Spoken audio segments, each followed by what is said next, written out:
और अब बात चुनावी राज्य मध्य प्रदेश की। केंद्रीय गृह मंत्री अमित शाह 3 दिवसीय मध्य प्रदेश के दौरे पर हैं। आज उनके दौरे का दूसरा दिन है। उन्होंने दूसरे दिन भोपाल पहुंचकर राजा भोज की प्रतिमा पर माल्यार्पण किया। ये तस्वीरें आपकी टीवी स्क्रीन पर। उनके साथ मुख्यमंत्री शिवराज सिंह चौहान आपको नजर आएंगे। बीजेपी के प्रदेश अध्यक्ष वी.डी. शर्मा आपको नजर आएंगे। पार्टी के कई पदाधिकारी कार्यकर्ता मौजूद रहे।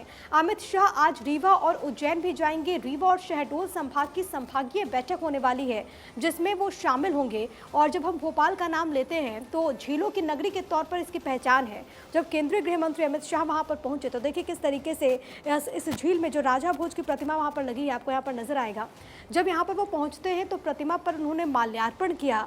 उनका ये पूरा दौरा बेहद ज्यादा खास है। तस्वीरों में आपको एक तरफ शिवराज सिंह चौहान सीएम एमपी आपको नजर आएंगे, पीछे की तरफ आपको खजुराहो से सांसद मध्य प्रदेश बीजेपी के अध्यक्ष वी.डी. शर्मा आपको नजर आएंगे। इसके अलावा कई बड़े चेहरे भी इन तस्वीरों में आपको नजर आएंगे। केंद्रीय गृह मंत्री अमित शाह का ये दौरा इसलिए बेहद ज्यादा खास हो जाता है क्योंकि मध्य प्रदेश को लेकर के 230 विधानसभा की सीटें हैं। 17 तारीख को होने वाली है वोटिंग।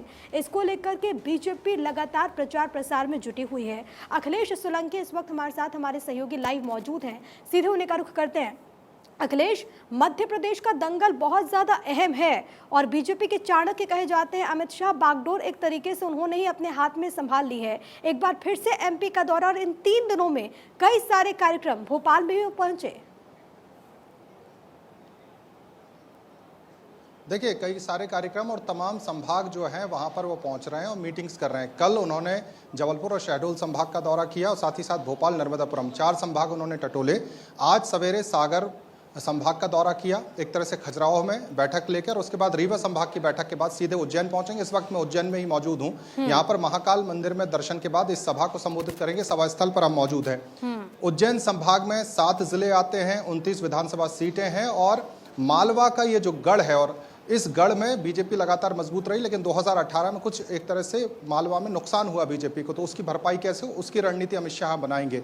और अगर कहीं कोई सिर्फ टब्बल है, कोई नाराजगी है, कोई बागी है, तो उसको कैसे बनाया जाएगा, इसकी तैयारी अमित शाह कर रहे हैं। क्योंकि हमने देखा कि जबलपुर में अमित शाह के दौरे के तुरंत बाद 3 निर्दलीय एक तरह से पार्टी के जो बागी थे उन्होंने अपना पर्चा वापस लिया। तो उज्जैन की बात करें, नीमच, मंदसौर, शाजापुर की बात करें, तो ये तमाम जो 7 जिले हैं इनकी तैयारियों की समीक्षा करेंगे। और यहाँ पर इस रैली के बाद, इस सभा के बाद होटल रुद्राक्ष में उनकी बैठक होनी है। और उज्जैन की एक मान्यता है प्रिया, हमने लगातार देखा कि कोई भी बड़ा नेता उज्जैन में रात्रि विश्राम नहीं करता, क्योंकि कालों के काल महाकाल की नगरी है। इसलिए रात्रि विश्राम उनका इंदौर में होगा और इंदौर में कल सवेरे 11:30 बजे इंदौर संभाग की बैठक होगी और उसके बाद ग्वालियर की बैठक करके दिल्ली के लिए रवाना होंगे। तो अमित शाह कोई कोर कसर नहीं छोड़ रहे हैं और सबसे बड़े रणनीतिकार है। तकरीबन 1.5 महीने बाद उन्होंने रुख किया है मध्य प्रदेश का।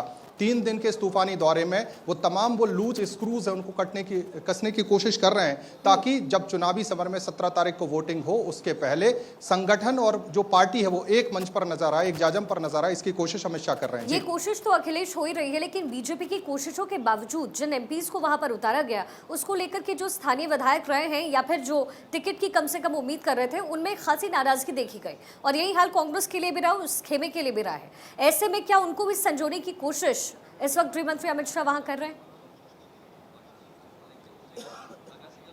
बिल्कुल साफ तौर पर जिलाध्यक्ष हों, महामंत्री हों या तमाम जो यूपी से आए हुए नेता हैं या दिल्ली से आए हुए नेता हैं जिनको संगठन की जिम्मेदारी दी गई थी, उनको नाराज नेताओं को मनाने का जिम्मा दिया गया। देखिए, टिकट किसी एक ही को मिलता है और तमाम जो है चाहत रखने वाले लोग होते हैं। एक सीट पर 25-25 लोग भी दावेदारी करते हैं। उन तमाम लोगों को कैसे मनाया जाए, जहां डांट फटकार के मनाया जाए, किसी को प्रलोभन देकर मनाया जाए या किसी को समझाइश देकर, वो तमाम गतिविधियां मध्य प्रदेश में हो रही हैं। क्योंकि मध्य प्रदेश में दोनों ही दल जो है बगावत से जूझ रहे हैं। और जो ज्योतिरादित्य सिंधिया को लेकर के भी अटकलें बहुत तेज थी, लेकिन अब उन्हें टिकट नहीं मिल रहा, ये तो क्लियर है। 2 सवाल है मेरे। एक तो ज्योतिरादित्य सिंधिया पर दाव क्यों नहीं खेलने की कोशिश बीजेपी ने की, और दूसरी, क्या अभी भी संभावनाएं हैं कि कहीं और से किसी और का टिकट काटकर बीजेपी ज्योतिरादित्य सिंधिया को वहां उतार सकती है?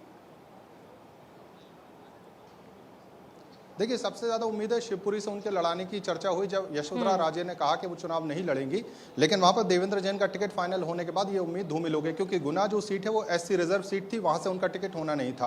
तो पार्टी ने एक तरह से रणनीति के तहत राज्यसभा सांसदों को चुनाव में नहीं उतारा है, और ऐसा भी नहीं कि तमाम सांसदों को उतारा गया है। तो जो कद्दावर नेता है, एक चेहरा बचाकर रखा गया है, और पूरे प्रदेश का ज्योतिरादित्य सिंधिया दौरा करेंगे शिवराज सिंह चौहान के साथ, ये तय हुआ है। तो शिवराज सिंह चौहान तकरीबन 130 जगह अगले 10-12 दिन में पहुंचेंगे, और सिंधिया भी मध्य प्रदेश के कोने कोने का दौरा करेंगे। तो बड़े नेताओं को उतारने की रणनीति है, लेकिन ज्योतिरादित्य सिंधिया का एक तरह से चुनावी समर में उतारने के बजाय उनके प्रचार में उनका उपयोग किया जाएगा। पार्टी की रणनीति साफ तौर पर नजर आ रही है।